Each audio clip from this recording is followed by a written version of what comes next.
এটা একটা ছোট্ট তৈরি করা ককাটেলের সেটআপ আমার অ্যাফারিতে।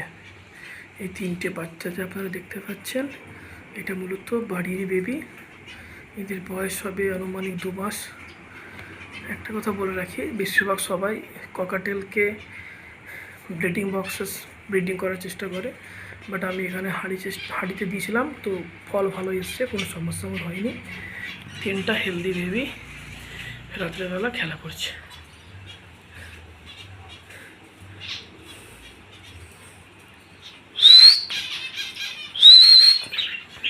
একটা কথা বলে রাখি, এদেরকে যদি ট্রেম করতে চান, এই বয়সে ট্রেম করার জন্য সবচেয়ে বেশি উপযুক্ত হয়, কারণ এরা জাস্ট এই খেতে শিখেছে।